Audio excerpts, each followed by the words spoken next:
السلام علیکم ورحمۃ اللہ وبرکاتہ.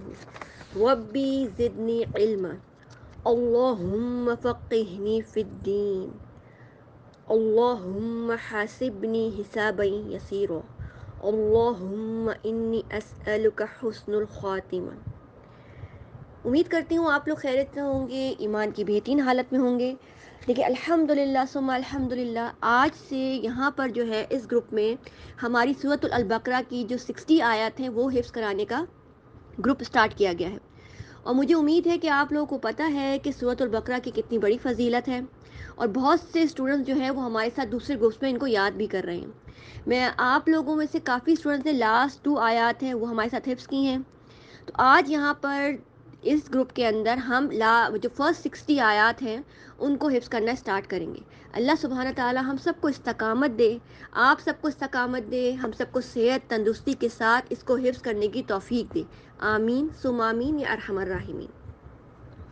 دیکھیے سب سے پہلے تو میں آج آپ کو بتاؤں گی کہ سورۃ البقرہ کی فضیلت کیا ہے، اس کو یاد کرنے کے فضائل کیا ہیں، اس کے کیا کیا فائدے ہیں.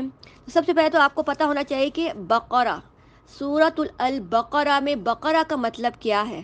بقرہ کہتے ہیں گائے کو، کیونکہ اس سورہ میں گائے کا ذکر کیا گیا ہے، تو اس لیے اس سورہ کا نام سورۃ البقرہ رکھا گیا ہے.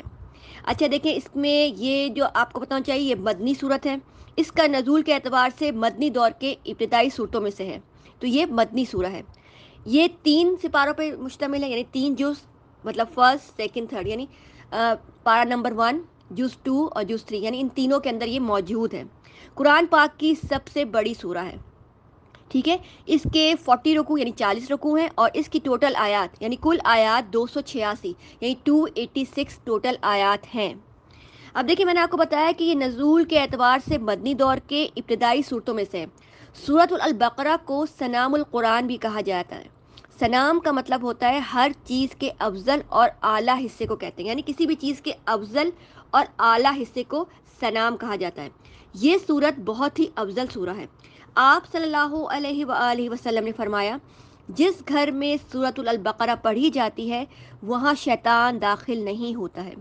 اس سورت کے اور بھی بہت سی فضیلت ہے، جیسے آپ صلی اللہ علیہ وآلہ وسلم نے فرمایا، سورۃ البقرہ جادو کا بہترین علاج ہے، اور اس کے علاوہ اس کی تلاوت کرنے سے گھر میں برکت آتی ہے. اس کے ترک کرنے سے گھر سے خیر و برکت سے یعنی خیر و برکت ختم ہو جاتی ہے، یعنی خیر و برکت سے محروم ہو جاتا ہے جو اس کی تلاوت نہیں کرتا ہے. صحیح مسلم کی روایت ہے، قیامت کے روز سورۃ البقرہ اپنے پڑھنے والوں کے لیے مغفرت کے لیے جھگڑا کرے گی. قیامت کے روز سورۃ البقرہ اپنے پڑھنے والوں کے لیے اس کی مغفرت کے لیے جھگڑا کرے گی. تو آپ صلی اللہ علیہ وسلم نے فرمایا ہے، قرآن پڑھا کرو، وہ قیامت کے روز اپنے پڑھنے والوں کی سفارش کرے گا، خصوصاً 2 روشن صورتیں.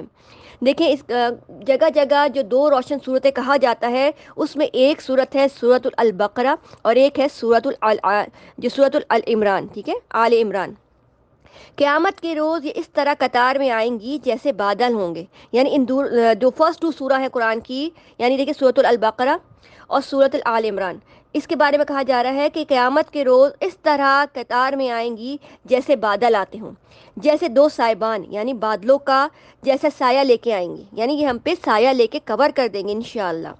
یہ سورت جھگڑا کریں گی کہ ان کا پڑھنا باعث برکت ہے، کہ تاکہ اللہ تعالیٰ سے جھگڑا کریں گی کس کے لیے؟ مغفرت کے لیے، اور اس کا چھوڑنا باعث حسرت ہے. اور دیکھیں میں نے آپ کو بتایا ہے کہ اس کی بہت سے فوائد ہیں، کہ یہ جادو کے لیے کے علاج کے لیے بہترین علاج ہے. دیکھیں سم ٹائم شیطان داخل ہو جاتا ہے، جادو ہو جاتا ہے، تو اس کا اثر ختم کرنے کے لیے سورۃ البقرہ پڑھی جاتی ہے. ایک اور حدیث میں آتا ہے، ہر چیز کی ایک چوٹی ہوتی ہے اور قرآن کی چوٹی سورۃ البقرہ ہے. اپنی فضیلت کے اعتبار سے یہ پیک پہ ہے، یعنی اس کو بہت بڑی فضیلت حاصل ہے. ایک اور دیکھیں، اس کے علاوہ ہمیں آخری 2 سورت ہیں آخری 2 آیات ہیں، ان کی فضیلت ہم نے بار بار آپ کو بتائی. اس کے علاوہ اس کے اندر آیت الکرسی موجود ہے.